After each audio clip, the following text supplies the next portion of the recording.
Students, welcome back to my YouTube channel. आज का हमारा सब्जेक्ट है animal husbandry and dairy science, पशुपालन तथा डेयरी विज्ञान। इस वीडियो में मैं आपको एनिमल हस्बेंड्री के कुछ ऐसे टॉप के क्वेश्चंस बताऊंगा जो यूरोपीय कैडेट बीएचयू तथा आईसीएआर के एजीबीएससी एंट्रेंस एग्जाम्स के लिए अति महत्वपूर्ण सिद्ध होंगे। तो चलो देखते हैं। आज का हमारा पहला क्वेश्चन है, निषेचन कहाँ होता है? निषेचन कहाँ होता है? तो इसका आंसर है निषेचन ओविडक्ट में होता है। किस रोग में पेट में गैस अधिक बनती है किंतु बाहर नहीं निकलती? यह रोग अधिकतर जानवरों में होता है।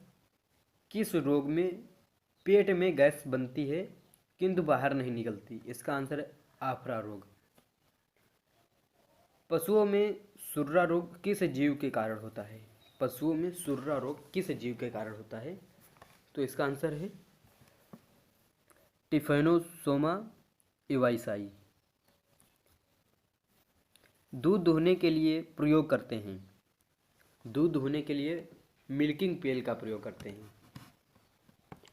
सांड के रहने वाले घर का उपयुक्त माप होना चाहिए। सांड के रहने वाले घर का उपयुक्त माप होना चाहिए 15x10 फीट। डेयरी फार्म पर बने अलगाव घरों में किस प्रकार के जानवर रखे जाते हैं? डेयरी फार्म पर बने अलगाव घरों में किस प्रकार के जानवर रखे जाते हैं? तो इसका आंसर है छूत रोग से ग्रसित जानवर। जो छूत रोग से ग्रसित जानवर होते हैं उनको डेयरी फार्म में अलग रखा जाता है। सफल डेयरी फार्मिंग के लिए बच्चा देने से कितने दिन पूर्व गाय का दूहना बंद कर दिया जाता है? सफल डेयरी फार्मिंग के लिए बच्चा देने से पूर्व कितने दिन पूर्व गाय का दूध दूहना बंद कर दिया जाता है? तो इसका आंसर 60 दिन पूर्व, लगभग 2 महीने पहले दूध दूहना बंद कर दिया जाता है। किस विधि में पशु जहाँ बांधे जाते हैं वहीं पर दूध भी निकाला जाता है? पशुशाला विधि। यह एक ऐसी विधि जिसमें जहाँ पे पशु बांधा जाता है वहीं पे दूध निकाला जाता है। एक हरा बाड़े में प्रत्येक गाय को कितना चौड़ा स्थान दिया जाता है? तो इसका आंसर है 4 फुट। बैल के रहने वाले घर का उपयुक्त माप क्या होना चाहिए? बैल के रहने वाले घर का उपयुक्त माप क्या होना चाहिए? 10x15 foot.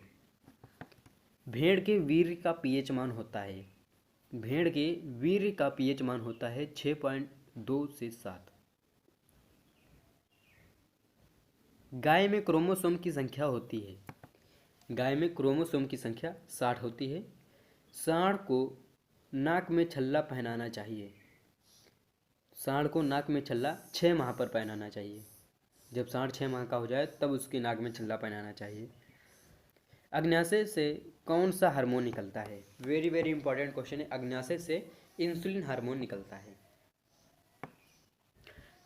पोस्टीरियर पिट्यूटरी ग्रंथि से कौन सा हार्मोन निकलता है? पोस्टीरियर पिट्यूटरी ग्रंथि से कौन सा हार्मोन निकलता है? ऑक्सीटोसिन हार्मोन निकलता है। नेक्स्ट क्वेश्चन है,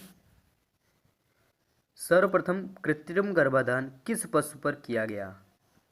सर्वप्रथम कृत्रिम गर्भाधान किस पशु पर किया गया? तो इसका आंसर है घोड़ी पर।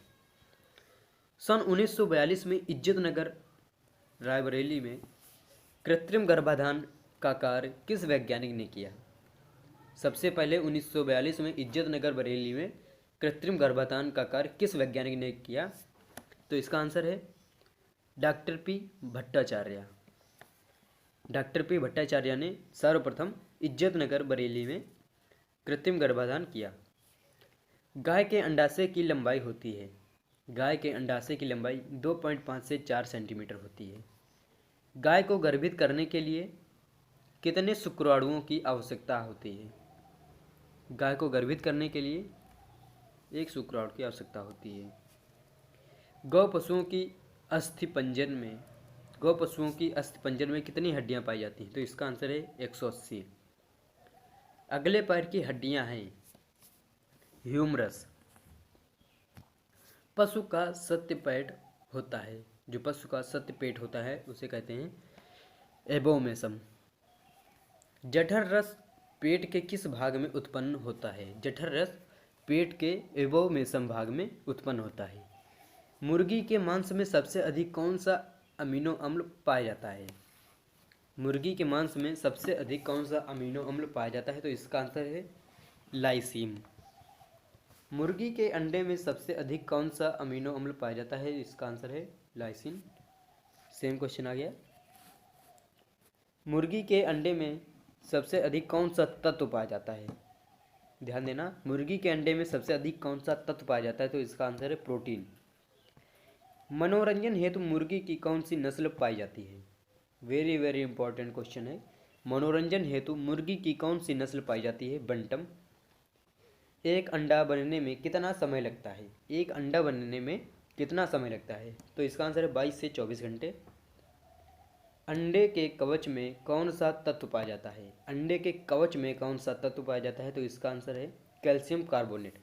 जो अंडा का कवच होता है वो कैल्शियम कार्बोनेट का बना होता है। अंडों से निकलने वाले चूजों में कितने चूजे मादा होते हैं? जो अंडे होते हैं उनसे निकलने वाले चूजों में कितने चूजे मादा होते हैं? तो इसका आंसर है 50% मादा होते हैं। अंडों से निकलने वाले चूजों को स्थान क्या कहते हैं? जो अंडे से चूजे निकलते हैं उस स्थान को क्या कहते हैं? तो उसका स्थान का नाम है हैचरी। मुर्गी को अंडों पर कब बैठना चाहिए? मुर्गी को अंडों पर शाम के समय बैठना चाहिए। डेयरी मैन पत्रिका कहाँ से विकसित है? डेयरी मैन पत्रिका कहाँ से निकालती है? तो इसका आंसर है नई दिल्ली से। वेरी वेरी इंपॉर्टेंट क्वेश्चन है, ये आ भी सकता है। डेयरी मैन पत्रिका दिल्ली से निकाली गई है। हेक्जिमा रोग है। हेक्जिमा रोग एक कैसा रोग है? तो इसका आंसर त्वचा रोग है। हेक्जिमा एक त्वचा रोग है। दुग्ध उत्पादन के लिए अरहर की आवश्यकता होती है। दुग्ध उत्पादन के लिए अरहर की आवश्यकता होती है प्रोटीन युक्त अरहर। तो स्टूडेंट्स, यदि आप अभी तक हमारे यूट्यूब चैनल पर नए हैं तो हमारे यूट्यूब चैनल को सब्सक्राइब कर लें और बेल आइकन को प्रेस करें और कमेंट बॉक्स में कमेंट करके बताएं कि आपको वीडियो कैसा लगा। धन्यवाद।